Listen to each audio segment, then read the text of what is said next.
বিসমিল্লাহির রহমানির রহিম। সম্মানিত বিনিয়োগকারী ভাই বোনেরা, আসসালামু আলাইকুম। শুভ অপরাহ্ন। আজ ৯ এপ্রিল রোজ বুধবার। আজকের ইন্ডেক্স পর্যালোচনা এবং আপনাদের অনুরোধের স্টক নিয়ে খুব সংক্ষিপ্ত পরিসরে আলোচনা করার জন্য হাজির হয়েছি। আশা করি আপনারা সকলেই ধৈর্য সহকারে আজকের এই আলোচনাটি শুনবেন। প্রথমবারের মতো যারা আমাকে শুনছেন তাদের সবাইকে বিনীতভাবে অনুরোধ করব অবশ্যই আমার চ্যানেলটি সাবস্ক্রাইব করবেন এবং আপনাদের যদি কোনো অনুরোধের স্টক থাকে সেটি অবশ্যই কমেন্টসে লিখে আমাকে জানাবেন। আমি অবশ্যই আপনার অনুরোধের স্টক নিয়ে কথা আলোচনা করব। এছাড়াও যারা প্রতিনিয়ত আমাকে শোনেন তাদের প্রত্যেকে আন্তরিক ধন্যবাদ এবং কৃতজ্ঞতা প্রকাশ করছি। একই সঙ্গে আপনাদের যদি কোনো অনুরোধের স্টক থাকে সেটি অবশ্যই আপনারা কমেন্টসে লিখে আমাকে জানাবেন। আমি সেটি নিয়ে অবশ্যই কথা বলবো। অনেক ক্ষেত্রে আলোচনা আপনাদের অনুরোধের স্টক বাদ থেকে যায়, সেক্ষেত্রে আপনারা আমার হোয়াটসঅ্যাপে নক করলেও আমি আপনাদের অনুরোধের স্টক নিয়ে কথা বলবো এবং আপনাদেরকে জানাতে পারবো আপনারা যে সম্পর্কে জানতে চান। আজকের ইন্ডেক্সের যে সূচনাটি হয়েছিল ৫,১৮৫, অর্থাৎ মার্কেটের যে ওপেনটি হয়েছিল আপনারা দেখেছেন। মার্কেট সময় বাড়ার সঙ্গে সঙ্গে আজকে ধীর গতিতে একটা আপ ট্রেন্ড ক্রিয়েট করার চেষ্টা করে এবং সেটি করে, বাট মাঝে মার্কেট আবারও ডাউন হয়ে যায়। কিন্তু আজকে মার্কেটে শুরু থেকে শেষ পর্যন্ত মার্কেট কিন্তু আপ ট্রেন্ড দিয়েই মুভমেন্ট করেছে এবং দিন শেষে 10 পয়েন্ট পজিটিভ দিয়ে ৫,১৯৬ পয়েন্টে মার্কেট কিন্তু আজকে ক্লোজ হয়েছে। মার্কেটের সব থেকে আলোচ্য বিষয় যেটি, সেটি হচ্ছে মার্কেটের লেনদেন। মার্কেটের লেনদেন কিন্তু গ্র্যাজুয়ালি প্রতিদিন কিছু কিছু করে বৃদ্ধি হচ্ছে। গত দিনের যে লেনদেন ছিল 483 কোটি টাকা, আপনারা জানেন, সেটি কিন্তু আজকে বৃদ্ধি পেয়ে 527 কোটি টাকা হয়েছে, অর্থাৎ 44 কোটি টাকার লেনদেন কিন্তু গত দিনের তুলনায় মার্কেটে আজকে বেশি হয়েছে। এছাড়াও আপ ট্রেন্ডের স্টক সেটি দেখতে পাচ্ছেন যে আজকে 44টি স্টক আপ ট্রেন্ডে ছিল, ডাউন ট্রেন্ডে ছিল 193টি এবং আনচেঞ্জ অবস্থাতে ছিল 58টি স্টক। মার্কেটের টপ গেনার যে লিস্ট সেটি আমরা আমাদের অনুরোধের বা আপনাদের অনুরোধ ছিল যে স্টকটি সিমেন্ট সেক্টরের। আমি কয়েকদিন আগে ওই সিমেন্ট সেক্টরের একটা বিশেষ আলোচনা আপনাদেরকে দিয়েছিলাম আমার চ্যানেলে যারা শোনেন। কনফিডেন্স সিমেন্ট, সেই স্টকটি কিন্তু আজকে হল্টেড হয়েছে। এছাড়াও হাইডেলবার্গ সিমেন্ট নিয়ে আমি কথা বলেছিলাম। বিশেষ করে আমার খুব মনে আছে, এটি ঈদের শেষ সপ্তাহ, ঈদের শেষ দিকে এসে, অর্থাৎ যেদিন মার্কেট খুলবে শুক্রবারে, আমি কিন্তু এই স্টকগুলো নিয়ে কথা বলেছিলাম। হাইডেলবার্গ, কনফিডেন্স সিমেন্ট, বিশেষ করে সিমেন্ট সেক্টরের প্রাইস অ্যাকশন হওয়ার একটা সম্ভাবনা আছে, সেই সম্পর্কে আপনাদেরকে বলেছিলাম। যে ব্লক ইট সম্পর্কিত যে কথাগুলো আপনাদেরকে বলেছিলাম সেটি আপনারা দেখতে পাচ্ছেন। হাইডেলবার্গ সিমেন্ট এবং কনফিডেন্স সিমেন্ট এর যে প্রাইস অ্যাকশন সেটি। এছাড়াও আমরা দেখতে পাচ্ছি ফার্মাসিউটিক্যাল সেক্টরের স্টক জেমিআই শিরিন, সেটিও হল্টেড হয়েছে। লো পেড একটি স্টক। পদ্মা লাইফ, ডরিন পাওয়ার আমাদের আলোচনার একটি স্টক ছিল আমার চ্যানেলের। এমবি ফার্মা নিয়ে আমরা কথা বলেছি, স্টকটিও আজকে ভালো প্রাইস অ্যাকশন সহ হল্টেড হয়েছে। ইউপিজিএল, মেঘনা সিমেন্ট, আসলে যে স্টকগুলো নিয়ে কথা বলি আপনাদের অনুরোধের স্টক, সেই স্টকগুলো কিন্তু আজকে হল্টেড হয়েছে এবং এর আগেও আমরা গতকালকেও কথা বলেছিলাম অলিম্পিক নিয়ে, সেটিও দেখেছেন আজকে খুব ভালো প্রাইস অ্যাকশন হয়েছে। ইফাদ অটো নিয়ে কথা বলেছিলাম, আপনাদের অনুরোধের স্টক ছিল আমার হোয়াটসঅ্যাপ গ্রুপে, সেটিও আজকে খুব সুন্দর প্রাইস অ্যাকশন হয়েছে। সিএলআইসিএল নিয়ে কথা বলেছিলাম গতকালকে, এটিও হল্টেড হয়েছে। তো সবকিছু মিলিয়ে মোটামুটি মার্কেট খারাপ হলেও আমার যারা গ্রুপ মেম্বার বা আমাদের যে গ্রুপটি রয়েছে তাদের যে অনুরোধের স্টকগুলো, সেই স্টকগুলো কিন্তু মোটামুটি ভালোই পারফর্ম করছে এবং প্রফিট টেকিং জোনে অনেকেই রয়েছেন। এছাড়াও সেক্টর বাই গেনার লিস্টটা যদি দেখি, আজকে ইঞ্জিনিয়ারিং সেক্টরটা উঠে এসেছে। আজকে ইঞ্জিনিয়ারিং সেক্টরে 23টি স্টক আপ ট্রেন্ডে ছিল, ডাউন ট্রেন্ডে 13টি ছিল। ইকুয়াল 6টি, ইন্স্যুরেন্স সেক্টরে 14টি আপ ট্রেন্ডে, ডাউন ট্রেন্ডে 21টি। ফুয়েল অ্যান্ড পাওয়ার সেক্টর উঠে এসেছে। টেক্সটাইল সেক্টরের আপ ট্রেন্ড 12টি স্টক ছিল, ডাউন ট্রেন্ডে ছিল 41টি। তো এই হচ্ছে মূলত এই সেক্টর বাই গেনার লিস্ট নিয়ে আমার যে চিত্র সেটি আপনাদেরকে দেখালাম। এর আগেও আপনাদের সাথে এই বিষয়গুলো নিয়ে শুরুটা করে থাকি।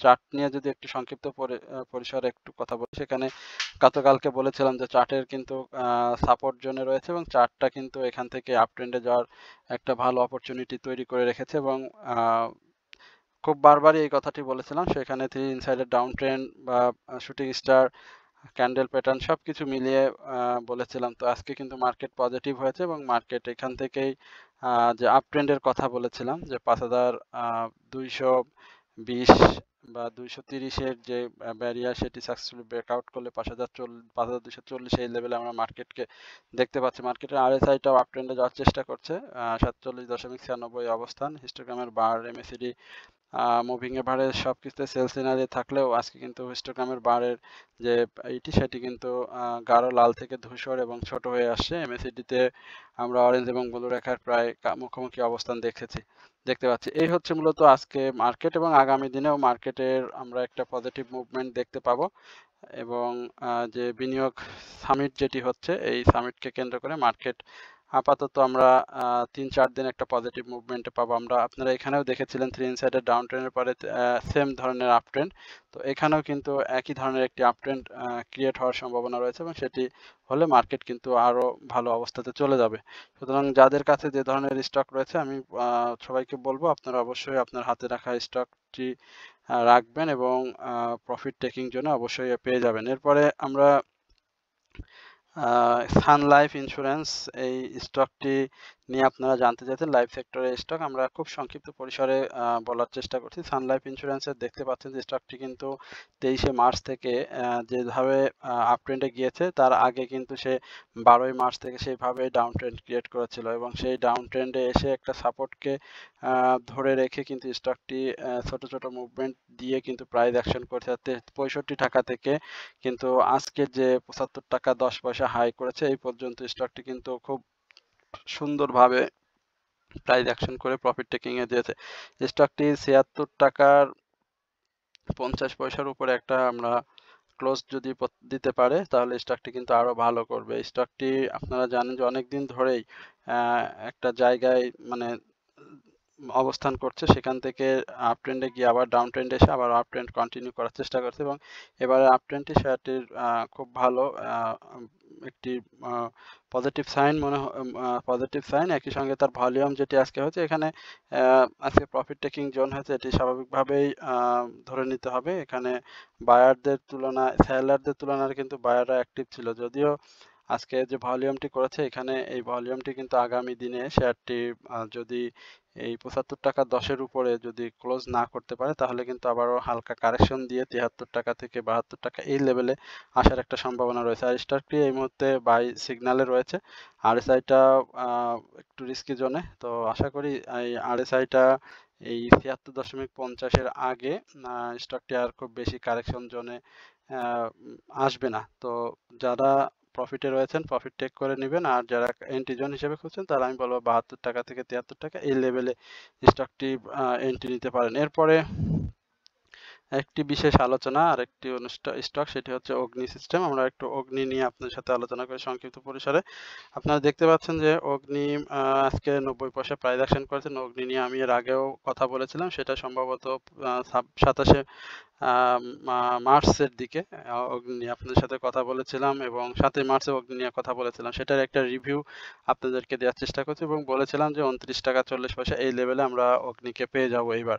তো যারা আমার আলোচনা শোনেন তারা অবশ্যই আমার এই কথাটি মিলিয়ে নেবেন। আজকে কিন্তু অগ্নি বেশ ভালো ভলিউম পেয়েছে, এবং সে ভলিউমটাকে গ্যাদার করার চেষ্টা করছে, এবং কাপ অ্যান্ড হ্যান্ডেল প্যাটার্ন যদি এখানে সে তৈরি করে ফেলতে পারে, ডাব্লু প্যাটার্নের থেকে এখানে কাপ অ্যান্ড হ্যান্ডেল প্যাটার্ন তো ক্রিয়েট করার সম্ভাবনা স্টকটির খুব বেশি, এবং এখানে এসে আরেকটু 2940-এর পরে এসে একটু কারেকশন জোনে যাবে, এবং সেই কারেকশন জোনটা খুব বেশি হবে না, এই 28 টাকা থেকে 28 টাকা 30 পয়সা এই লেভেলের একটি কারেকশন জোন করবে। বাট এই স্টকটি এই প্রাথমিকভাবে 29 টাকা 40 পয়সা এই লেভেলে আমরা দেখতে পাবো, এবং যাদের 27 টাকা বা 26 টাকা 60 পয়সা এই লেভেলে যাদের বাই আছে, অবশ্যই তারা এই 29 টাকা 40 পয়সা বা 30 টাকা এই লেভেলে আসলে স্টকটি থেকে প্রফিট টেক করে নেবেন। এই হচ্ছে অগ্নি নিয়ে আমার যে বিশেষ আলোচনাটি ছিল আপনার সাথে সেটি, এবং বহুল প্রত্যাশিত বারবার এই স্টকটি নিয়ে আপনারা জানতে চাচ্ছেন। আমার আলোচনার ইচ্ছা ছিল না, তারপরেও আমি এই স্টকটি নিয়ে জানার আপনাদের বেশি আগ্রহের কারণে যা বলতে বাধ্য হচ্ছে, সেটি হচ্ছে এসপি সিরামিক। এসপি সিরামিক নিয়ে আমি আমার চ্যানেলে অনেকবারই কথা বলেছি, আপনাদের অনেকবারই সচেতন করেছি, অনেকবারই নির্দেশনা দিয়েছিলাম। এসপি শ্রমিকের বলেছেন যে ২-১টি গ্রিন ক্যান্ডেল থাকবে মাঝে এবং রেড ক্যান্ডেল দিয়ে কিন্তু সে হুট করে এই শাহিনপুকুর কারেকশন জোনে চলে যাবে এবং সেটি কিন্তু হয়ে গিয়েছে অলরেডি। তো এখানে কারেকশন জোনে আমি যদি বলি যে যারা বিনিয়োগে রয়েছেন তাদেরকে বলবো যে 24.90 টাকা থেকে শুরু করে 23 টাকা 80 পয়সা এই লেভেলে শেয়ারটি কিন্তু কারেকশন জোনে আসার একটা সম্ভাবনা রয়েছে এবং এই কারেকশন জোনটা ফেস করার পরে দেখতে হবে স্টকটি সাপোর্ট কে রেসপেক্ট করে কিনা। যদি সাপোর্টকে রেসপেক্ট করে তাহলে খুবই ভালো, আর যদি রেসপেক্ট না করে তাহলে কিন্তু 22 টাকা এই লেভেলে এসপি শ্রমিক চলে আসবে। আর তার যে ক্যান্ডেল প্যাটার্ন বা তার যে হিস্টোগ্রামের বার সবকিছুই কিন্তু ধূসর এবং ছোট হয়ে আসে। এমএসিডি মুভিং অ্যাভারেজেও কিন্তু ডাউন ট্রেন্ডের একটা স্পষ্ট ইঙ্গিত দিয়ে রেখেছে। সুতরাং স্টপ লস যদি কেউ নিতে চান তাহলে আমি বলবো যে আপনাদের স্টপ লস নেওয়ার এখনো সুযোগ রয়েছে। তবে সেটি যদি 28.70 বা 29-এর কাছাকাছি বাই থাকে সেক্ষেত্রে হয়তো অনেকের অনেক প্রবলেম হয়ে যাবে, বাট হিস্ট্রা কিন্তু আরো ডাউন ট্রেন্ডে চলে আসবে, এটি বাস্তবতা। এরপরে সামরিতা নিয়ে আপনারা একটু জানতে চাইছেন, আমরা একটু সামরিতা নিয়ে কথা বলবো। সামরিতা নিয়ে এর আগে কথা বলেছি, খুব সম্ভবত গত সপ্তাহে আমরা সামরিতা নিয়ে আপনাদের সাথে আলোচনা করেছিলাম। সামরিতা ঠিক সেভাবেই যাচ্ছে যেরকমটা আমরা প্রত্যাশা করেছিলাম। সামরিতাও কিন্তু একটা ভালো প্রফিট টেকিং জোনে চলে যাবে এবং 63-র উপরে আমরা স্টকটিকে ক্লোজ দেখব প্রাথমিকভাবে এবং সেটি যদি করতে পারে তাহলে এটি খুবই ভালো করবে। স্টকটির পাবলিক হোল্ডিং খুবই কম, আপনারা জানেন। তো 56 টাকা বা 55 টাকায় যখন ছিল আজকে কিন্তু শেয়ারটি একটা সেল প্রেসার পেয়েছে, তবে সেল প্রেসারটা কিন্তু খুব বেশি ছিল না, অর্থাৎ বায়ার এবং সেলারদের মধ্যেই হাত বদল হয়েছে এখানে। আমি বলবো যে স্টকটিতে যারা হোল্ডিং এ আছেন থাকতে পারবেন এবং আগামী দিনে 63 টাকা এই লেভেলে আসলে স্টকটি থেকে একটা প্রফিট আপনারা টেক করে নেবেন এবং কারেকশন জোনে আমরা স্টকটিকে আবারও 61 টাকা থেকে এই 61 টাকা থেকে 59 টাকা এই লেভেলে কিন্তু পেয়ে যাব। তো যাদের কাছে আছে অবশ্যই বাই সেলের মধ্যে থাকবেন, ভলিউম দেখবেন, কারণ স্টকটির আরএসআইটা কিন্তু একটি রিস্কি জোনে রয়েছে। সুতরাং আহ, খুব বেশি রিস্ক না নিয়ে আমি বলবো যে বাজার পরিস্থিতি বিবেচনায় আপনার হাতে যে ধরনের সুযোগ থাকবে আপনি সেই সুযোগটি কাজে লাগাবেন। তো এই হচ্ছে মূলত সামরিতা নিয়ে আমার সংক্ষিপ্ত পরিচালনা কথা। এরপরে সাপোর্টিল আপনারা জানতে চাচ্ছেন, সাপোর্ট নিয়ে আমরা একটু সাপোর্ট নিয়ে কথা বলি। সাপোর্টের যে বিষয়টা দেখতে পাচ্ছেন যে স্টকটি আজকে 80 পয়সা প্রাইস অ্যাকশন করেছে। এর আগেও কিন্তু সে একটা আনইউজুয়াল ভলিউম দিয়ে প্রাইস অ্যাকশন করে একটা কারেকশন জোনে যাওয়ার চেষ্টা করেছিল এবং সেই কারেকশনটাও সে অলরেডি শেষ করেছে। এই স্টকটির আসলে রেগুলারিটি আমরা পারফর্মের যে এই সামিট অ্যালায়েন্স করে থাকে সেটি কিন্তু এই ক্যাশ ডিভিডেন্ড পরবর্তী সময়ে আমরা কিন্তু স্টকটিকে দেখিনি। স্টকটির পি রেশিও বা অন্যান্য ফান্ডামেন্টালি যে বিষয়গুলো রয়েছে সবকিছুই খুব চমৎকার। তো আগে 24 টাকার যে ব্যারিয়ারটি রয়েছে এটাকে আগে দেখতে হবে যে এবার ভাঙতে পারে কিনা। এর আগেও কিন্তু সে 23 টাকা 80 পয়সা থেকে 24 টাকা এই লেভেলে গিয়েছিল, বাট পরবর্তীতে সে কিন্তু আবারও রিজেক্ট হয়ে এসেছে, আবার নতুন করে হাই ক্রিয়েট করছে 24 টাকা এবং সেখানে 23 টাকা 70 পয়সা পর্যন্ত আমরা তার হাই হতে দেখেছিলাম। তো এবার সে ক্যান্ডেল ভলিউম এবং তার যে সবকিছুর মুভমেন্ট নতুন করে নিয়েছে। আরএসআই আপ ট্রেন্ডে যাওয়ার চেষ্টা করছে, হিস্টোগ্রামের বারও আপ ট্রেন্ড, এমএসিডিতেও আমরা আপ ট্রেন্ড দেখতে পাচ্ছি। সবকিছু মিলিয়ে স্টকটি এখন যদি এই লেভেলে অর্থাৎ 24 টাকা অর্থাৎ 22 টাকা 30 পয়সার যে ক্লোজ বা 21 টাকা 80 পয়সার যে লো ছিল এপ্রিলের 6 তারিখে সেটাকে পুঁজি করে যদি এইবার 24 টাকার উপরে ক্লোজ দিতে পারে তাহলে স্টকটি আমরা 26 টাকা এই জায়গাতে কিন্তু এবার পেয়ে যাব।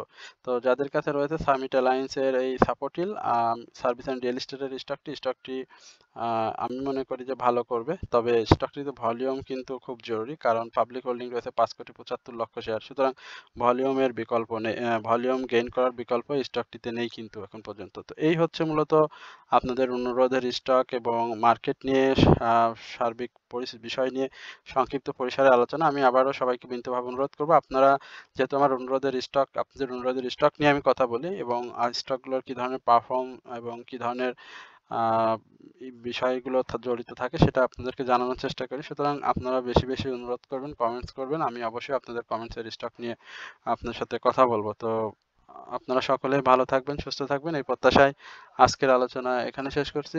আসসালামু আলাইকুম রহমতুল্লাহি ওয়া বারাকাতুহু।